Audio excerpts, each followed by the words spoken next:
আজকের আলোচনার বিষয় হচ্ছে নেটওয়ার্কিং। নেটওয়ার্কিং বিষয়টা একটি বৃহৎ ধারণা, তবে আমি চেষ্টা করব নেটওয়ার্কিং সম্পর্কে আপনাদেরকে একটা মোটামুটি লেভেলের ধারণা দিতে। তো এই নেটওয়ার্কিং নিয়ে আপনি চাইলে পিএইচডি ডিগ্রি অর্জন করতে পারবেন। তো আপনার যেহেতু আপনি কম্পিউটার শিখবেন, আপনার নেটওয়ার্ক সম্পর্কে এত গভীর জ্ঞানের প্রয়োজন হবে না, তবে যতটুকু না জানলেই নয় ততটুকুই আমি আপনাদের সাথে শেয়ার করব। নেটওয়ার্কিং বা হোয়াট ইজ কম্পিউটার নেটওয়ার্ক বা হোয়াট ইজ কম্পিউটার নেটওয়ার্ক। তো বিভিন্ন কম্পিউটার কোনো যোগাযোগ ব্যবস্থা দ্বারা একসাথে যুক্ত থাকলে তাকে কম্পিউটার নেটওয়ার্ক বলে। অর্থাৎ বিভিন্ন কম্পিউটার কোনো যোগাযোগ ব্যবস্থা দ্বারা একসাথে যুক্ত থাকলে তাকে কম্পিউটার নেটওয়ার্ক বলে। মূলত ডেটা আদান প্রদানের লক্ষ্যে দুই বা ততোধিক কম্পিউটারের মধ্যে সংযোগ স্থাপনের মাধ্যমে কম্পিউটার নেটওয়ার্ক তৈরি হয়। অর্থাৎ দুই বা একের অধিক কম্পিউটার হতে হবে নেটওয়ার্ক তৈরি করতে হলে। তাহলে বলা যায় যে কোনো দূরত্বে স্থাপিত একাধিক কম্পিউটারের মধ্যে তথ্যের আদান প্রদান এবং প্রসেসিং এর জন্য ব্যবহৃত হার্ডওয়্যার ও সফটওয়্যারের সমন্বিত ব্যবস্থাই হলো কম্পিউটার নেটওয়ার্ক বা কম্পিউটার নেটওয়ার্কিং। আমরা যদি সংক্ষেপে বলতে চাই তাহলে তার সংজ্ঞাটা দাঁড়ায়, একাধিক কম্পিউটার যখন একসাথে যুক্ত হয়ে তথ্য আদান প্রদান করে তখন তাকে নেটওয়ার্ক বলে। নেটওয়ার্ক করার জন্য ন্যূনতম দুটি কম্পিউটারের প্রয়োজন হবে, অর্থাৎ ন্যূনতম দুটি, একাধিক হলে তো প্রয়োজন নেই। তো নেটওয়ার্কের প্রকারভেদ। নেটওয়ার্ক সাধারণত তিন ভাগে ভাগ করা যায়। তো নেটওয়ার্ককে বিভিন্নভাবে ভাগ করা যেতে পারে। তো আমরা তিনভাবে যে এইটা নিয়ে আমরা আলোচনা করব। একটা হচ্ছে ল্যান, একটা হচ্ছে ম্যান, একটা হচ্ছে ওয়ান। অর্থাৎ LAN local area network, man metropolitan area network, হচ্ছে ওয়ান ওয়াইড এরিয়া নেটওয়ার্ক। তো লোকাল এরিয়া নেটওয়ার্ক কি? একই বিল্ডিং এর মাঝে অবস্থিত বিভিন্ন কম্পিউটার নিয়ে গঠিত নেটওয়ার্ককে লোকাল এরিয়া নেটওয়ার্ক বলে। এই নেটওয়ার্কের ডাটা ট্রান্সফার গতি 10 এমবিপিএস। এই নেটওয়ার্কে ব্যবহৃত ডিভাইসগুলো হলো রিপিটার, হাব, নেটওয়ার্ক ইন্টারফেস। তো লোকাল এরিয়া এটার ট্রান্সফার গতি কত? 10 এমবিপিএস এবং একটি বিল্ডিং এর মাঝে, অর্থাৎ একটি অফিস। তারপর মেট্রোপলিটন এরিয়া নেটওয়ার্ক, মেন, একই শহরের মধ্যে অবস্থিত কয়েকটি লেনের সমন্বয়ে গঠিত ইন্টারফেসকে বলা হয় মেট্রোপলিটন এরিয়া নেটওয়ার্ক। এই ধরনের নেটওয়ার্ক 50 থেকে 75 মাইল পর্যন্ত বিস্তৃত হতে পারে। এই নেটওয়ার্কের data transfer speed gigabyte per second. এই ধরনের নেটওয়ার্কে ব্যবহৃত ডিভাইসগুলো হলো রাউটার, সুইচ, মাইক্রোওয়েভ অ্যান্টেনা ইত্যাদি। তারপর ওয়াইড এরিয়া নেটওয়ার্ক, যাকে সংক্ষেপে বলা হয় ওয়ান। দূরবর্তী ল্যান সমূহকে নিয়ে গড়ে ওঠা নেটওয়ার্ককে ওয়াইড এরিয়া নেটওয়ার্ক বলে। এই ধরনের নেটওয়ার্কের ডাটা ট্রান্সফার স্পিড 56 কেবিপিএস থেকে 1.544 এমবিপিএস পর্যন্ত হয়ে থাকে। ওয়ানের গতি ধীরে ধীরে পরিবর্তন হচ্ছে। এই ধরনের নেটওয়ার্ক ব্যবহৃত ডিভাইসগুলো হলো রাউটার, মডেম, ওয়াইন, সুইচ ইত্যাদি। তারপর আপনারা চাইলে একটু টপোলজি নিয়ে পড়াশোনা করতে পারেন। টপোলজি। তো টপোলজি কি? একটি নেটওয়ার্কে কম্পিউটারগুলো কিভাবে সংযুক্ত আছে তার ক্যাটালগকে টপোলজি বলে। অর্থাৎ একটি নেটওয়ার্কে কম্পিউটারগুলো কিভাবে সংযুক্ত আছে তার ক্যাটালগকে টপোলজি বলে। নেটওয়ার্ক ডিজাইনের ক্ষেত্রে টপোলজি বিশেষ ভূমিকা রাখে। টপোলজি বিভিন্ন ধরনের হতে পারে, যেমন bus topology, star topology, ring topology, mesh topology. নিচে বিভিন্ন ধরনের টপোলজি দেওয়া হলো, যেমন এই যে প্রথমটা হচ্ছে বাস টপোলজি। একটা বাসের মতো সারি আছে, আর হচ্ছে স্টার, মাঝখানে একটা সেন্ট্রাল হাব থেকে এগুলা গেল। তারপর কি রিং টপোলজি, রিং এর মতো, এই যে চারদিকে রিং এর মতো মাঝখানে কিছু নাই।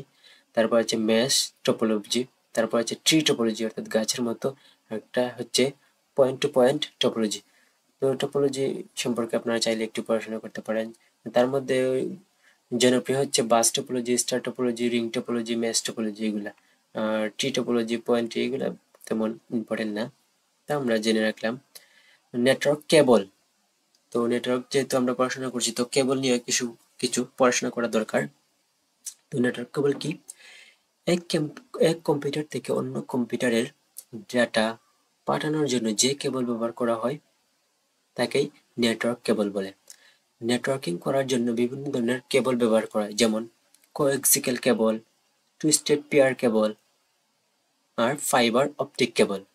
তো কোএক্সিক্যাল কেবল কি আমরা একটু দেখে নিই, এবং কোএক্সিক্যাল কেবলটা দেখতে কেমন এটা একটু দেখে নিতে পারেন। লোকাল এরিয়া নেটওয়ার্কে কোএক্সিক্যাল ব্যবহার করা হয়। কোএক্সিক্যাল কেবল বিভিন্ন ধরনের হয়ে থাকে, যেমন 50 ওহম বা 75 ওহম এবং 93 ওহম। এই কেবলের দাম কম, তামার তৈরি বলে ইএমআই সমস্যা রয়েছে। তো কোএক্সিক্যাল কেবলটা একটু দেখে নেন। এইটা হচ্ছে কোএক্সিক্যাল কেবল এখানের এই যে এটা কেবল হয় আউটসাইড ইনসালটেশন, এটাকে কপার মেশ, তারপর এটা হচ্ছে ইনসালটেশন, আর সর্বশেষ হচ্ছে কপার ওয়্যার, এটা হচ্ছে তার ওয়্যার।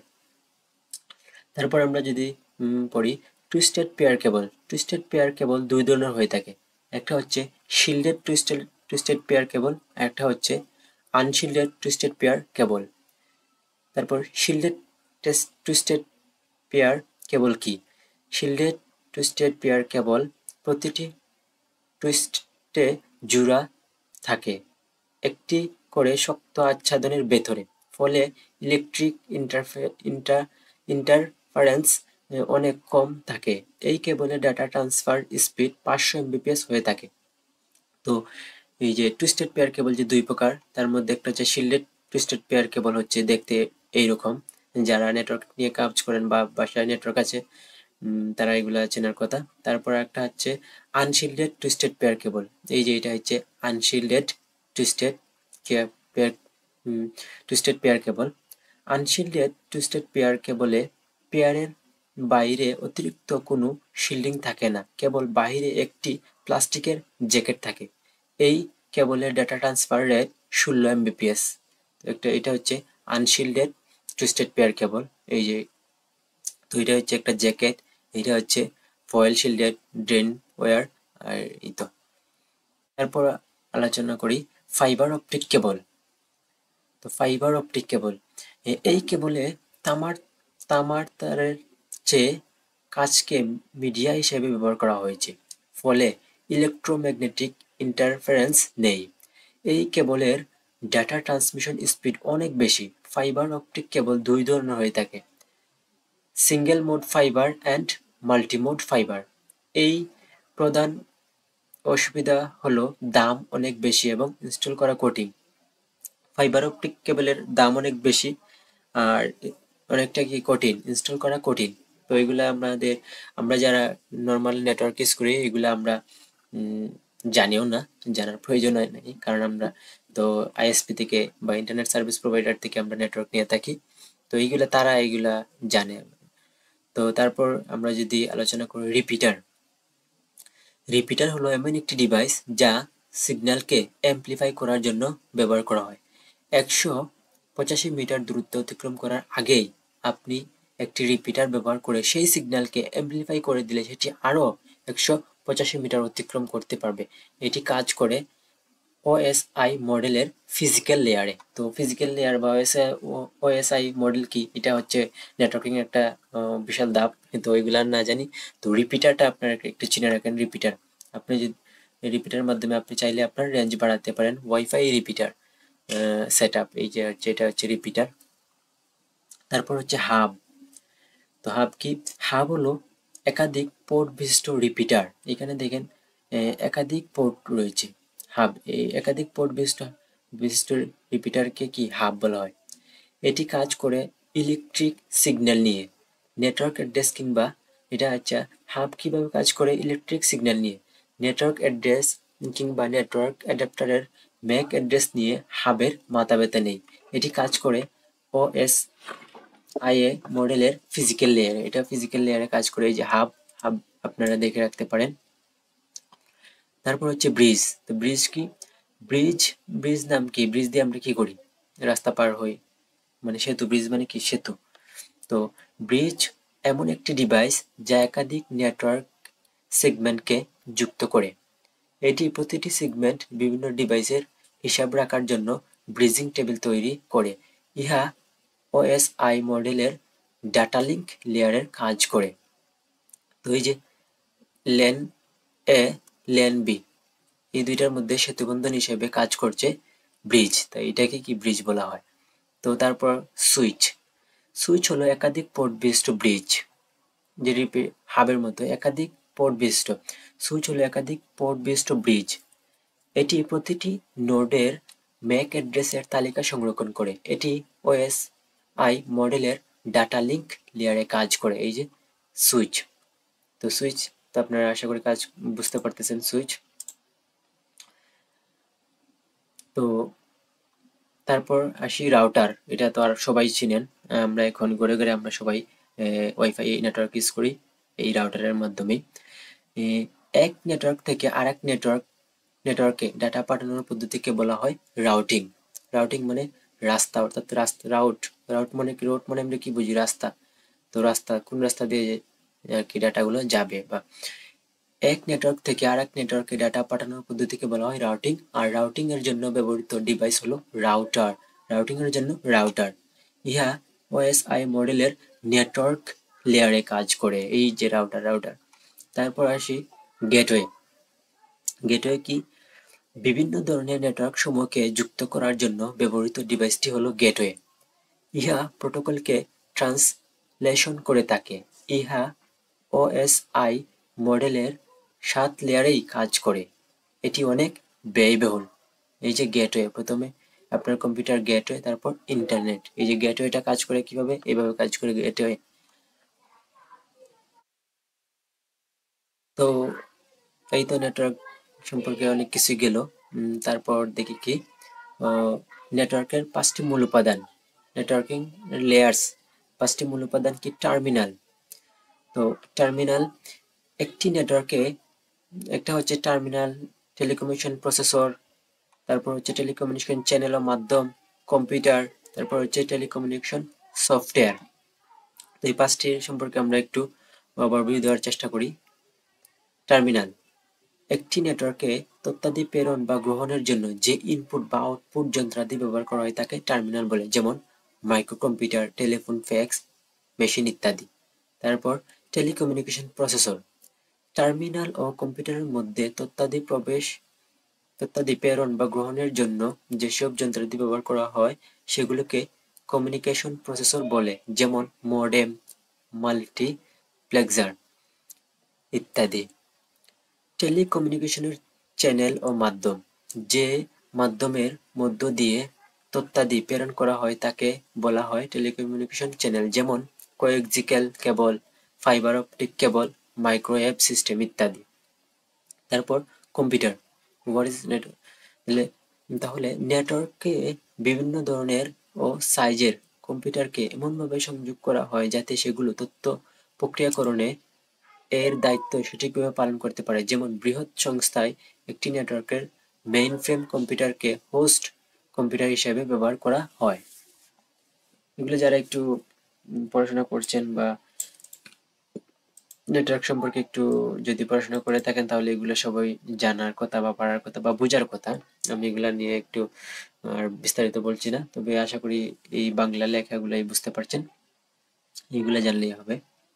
তারপর টেলিকমিউনিকেশন সফটওয়্যার, এতে থাকে কতগুলো প্রোগ্রাম যা কম্পিউটার সিস্টেমের টেলিকমিউনিকেশন সংক্রান্ত ক্রিয়াকলাপ নিয়ন্ত্রণ করে এবং নেটওয়ার্কের কার্যক্রম নিয়ন্ত্রণ করে। তারপর নেটওয়ার্কিং, আমরা যে নেটওয়ার্ক করছি এটার সুবিধা কি অসুবিধা কি এগুলো নিয়ে একটু এখানে লেখালেখি আছে। তো সুবিধাটা কি, অ্যাডভান্টেজ অফ নেটওয়ার্কিং, পরিচালনা করার সুবিধা, সমস্ত নেটওয়ার্ক সিস্টেমটি একটি এককের ন্যায় কাজ করে যার ফলে পরিচালনা করার সুবিধা। একটা হচ্ছে সম্পদের মিলিত ব্যবহার, আপনার চাইলে সব আপনি আপনার রিসোর্স অন্যজনের সাথে শেয়ার করতে পারছেন, তার কোনো ব্যয় হচ্ছে না। তো একই নেটওয়ার্কের সঙ্গে যুক্ত থাকলে যে কোনো ব্যবহারকারী বিভিন্ন ধরনের ইনপুট, আউটপুট ও স্টোরেজ ডিভাইস যেমন স্ক্যানার, প্রিন্টার, হার্ড ডিস্ক ইত্যাদি যন্ত্রগুলো শেয়ার করতে পারে। তো এটা যার কারণে আমাদের খরচ অনেক কমে যায়। শুধুমাত্র কম্পিউটার হার্ডওয়্যার নয়, নেটওয়ার্কের সঙ্গে যুক্ত থেকে যে কোনো একটি কম্পিউটারে কোনো প্রয়োজনীয় সফটওয়্যার রাখলে প্রয়োজন অনুসারে নেটওয়ার্কের যে কোনো কম্পিউটার সেটি ব্যবহার করতে পারে। এছাড়া ফাইল, প্রোগ্রাম বা বিভিন্ন প্রকার তথ্যকেও নেটওয়ার্কের সঙ্গে যুক্ত এক কম্পিউটার থেকে অন্য কম্পিউটার বন্টন করা যায়। তো বুঝতেই পারছেন নেটওয়ার্কিং কত গুরুত্বপূর্ণ। সহজ প্রযুক্তি, কম্পিউটার নেটওয়ার্ক সেট করা খুবই সহজ, বিশ্বাসযোগ্যতা, তারপর আছে নমনীয়তা, তথ্যের আদান প্রদান, তারপর হচ্ছে নিরাপত্তা, গোপনীয়তা, কম খরচ। তারপর নেটওয়ার্কে কিছু অসুবিধাও আছে। অসুবিধা কি? অতিরিক্ত অর্থের প্রয়োজন হয়। নেটওয়ার্কে সংস্থাপন এবং পর্যবেক্ষণের জন্য অতিরিক্ত অর্থের প্রয়োজন হয়। মেমোরিতে স্পেসের প্রয়োজন হয়। তারপর জটিলতা, নিয়ন্ত্রণ হারানো। তারপর যদি আলোচনা করতে চাই নেটওয়ার্কের প্রয়োগ, অ্যাপ্লিকেশন অফ নেটওয়ার্ক। নেটওয়ার্কিং এর সবচেয়ে বেশি যে সমস্ত ক্ষেত্রে ব্যবহার করা হয় সেগুলো হলো যোগাযোগের ক্ষেত্রে, তথ্য ব্যবহারের ক্ষেত্রে, সামাজিক ক্ষেত্রে, প্রতিরক্ষা দপ্তর এবং সিকিউরিটি ফোর্স সমূহে, বিনোদনের ক্ষেত্রে, খেলাধুলার ক্ষেত্রে তো অবশ্যই, মানে এই সব সেক্টরে কি আমরা ইন্টারনেট ব্যবহার করে থাকি। তো আশা করি ইন্টারনেট নিয়ে আপনারা মোটামুটি একটা ধারণা পেয়েছেন। তো এর চেয়ে বেশি ধারণা না থাকলেই চলবে, কারণ আমরা ইন্টারনেট নিয়ে পিএইচডি ডিগ্রি অর্জন করতে চাই না। আর যদি কেউ ইন্টারনেট নিয়ে পড়াশোনা করতে চান বা নেটওয়ার্কিং নিয়ে পড়াশোনা করতে চান, তাহলে আপনি চাইলে কোনো একটি অন্য কোনো জায়গা থেকে ভালোভাবে শিখতে পারেন। ইউটিউবে সার্চ দিলে পেয়ে যাবেন, বা কারো কাছ থেকে পেইড কোর্স নিয়েও শিখতে পারেন। এইটাও নেটওয়ার্কিং এর ইন্টারন্যাশনাল চাহিদা আছে, অনেক অনেক চাহিদা এই নেটওয়ার্কিং এর। তো আপনি অনেক কাজ পাবেন।